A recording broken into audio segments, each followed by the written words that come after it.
युद्ध तुम्हारा नहीं, परमेश्वर का है। इस वीडियो में आप देखकर जान पाएंगे कि परमेश्वर कैसे अपने लोगों को जयवंत करता है। तो आइए हम सब इस वीडियो को देखें।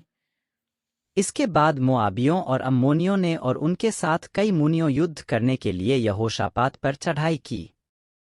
तब लोगों ने आकर यहोशापात को बता दिया, ताल के पार से एदोम देश की ओर से एक बड़ी भीड़ तुझ पर चढ़ाई कर रही है, और देख, वह हसासोन तामार तक जो एंगदी भी कहलाता है, पहुंच गई है। तब यहोशापात डर गया और यहोवा की खोज में लग गया और पूरे यहूदा में उपवास का प्रचार करवाया। आठ यहूदी यहोवा से सहायता मांगने के लिए इकट्ठा हुए, वरन वे यहूदा के सब नगरों से यहोवा से भेंट करने को आए। तब यहोशापात यहोवा के भवन में नए आंगन के सामने यहूदियों और यरूशलेमियों की मंडली में खड़ा होकर यह कहने लगा, घे हमारे पितरों के परमेश्वर यहोवा, क्या तू स्वर्ग में परमेश्वर नहीं है? और क्या तू जाति जाति के सब राज्यों के ऊपर प्रभुता नहीं करता? और क्या तेरे हाथ में ऐसा बल और पराक्रम नहीं है कि तेरा सामना कोई नहीं कर सकता? हे हमारे परमेश्वर, क्या तूने इस देश के निवासियों को अपनी प्रजा इस्राएल के सामने से निकालकर इन्हें अपने मित्र अब्राहम के वंश को सदा के लिए नहीं दे दिया? वे इसमें बस गए और इसमें तेरे नाम का एक पवित्र स्थान बनाकर कहा, यदि तलवार या मरी अथवा अंकाल या और कोई विपत्ति हम पर पड़े, तो भी हम इसी भवन के सामने और तेरे सामने, तेरा नाम तो इस भवन में बसा है, खड़े होकर अपने क्लेश के कारण तेरी दोहाई देंगे और तू सुनकर बचाएगा। और अब अम्मोनी और मोआबी और सेईर के पहाड़ी देश के लोग जिन पर तूने इस्राएल को मिस्र देश से आते समय चढ़ाई करने न दिया, और वे उनकी ओर से मुड़ गए और उनका विनाश न किया, देख, वे ही लोग तेरे दिए हुए अधिकार के इस देश में से जिसका अधिकार तूने हमें दिया है, हमको निकालकर कैसा बदला हमें दे रहे हैं। हे हमारे परमेश्वर, क्या तू उनका न्याय न करेगा?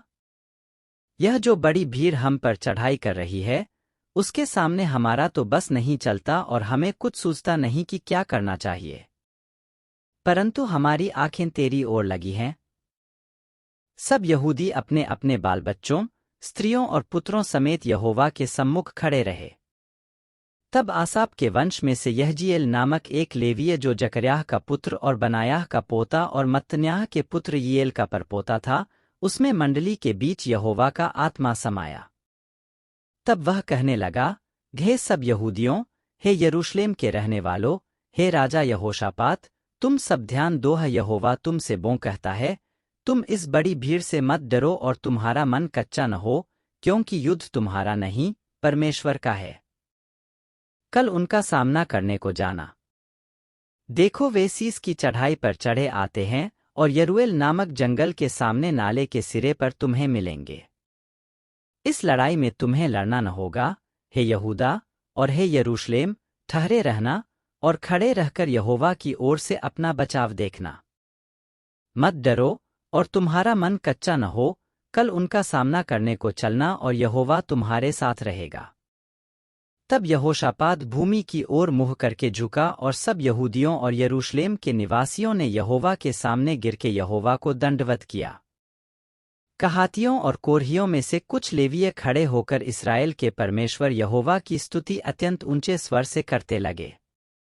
वे सबेरे उठकर तकोआ के जंगल की ओर निकल गए और चलते समय यहोशापात ने खड़े होकर कहा, हे यहूदियों, हे यरूशलेम के निवासियों, मेरी सुनो, अपने परमेश्वर यहोवा पर विश्वास रखो, तब तुम स्थिर रहोगे, उसके नबियों की प्रतीति करो, तब तुम कृतार्थ हो जाओगे।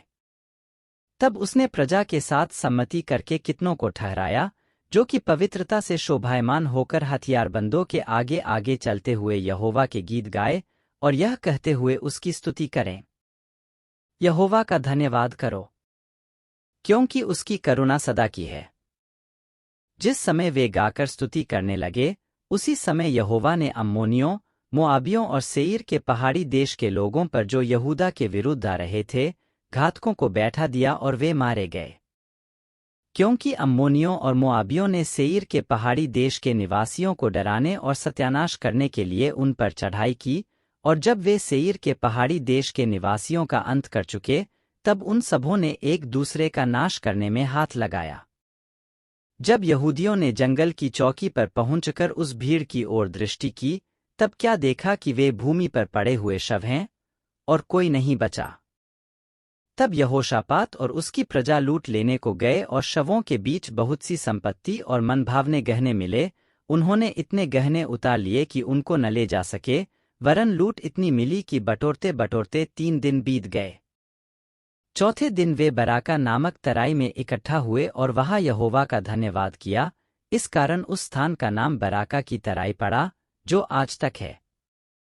तब वे, अर्थात यहूदा और यरूशलेम नगर के सब पुरुष और उनके आगे आगे यहोशापात, आनंद के साथ यरूशलेम लौटे, क्योंकि यहोवा ने उन्हें शत्रुओं पर आनंदित किया था।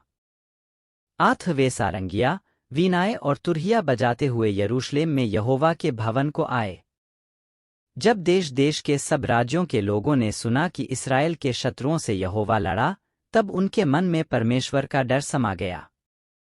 इस प्रकार यहोशापात के राज्य को चैन मिला, क्योंकि उसके परमेश्वर ने उसको चारों ओर से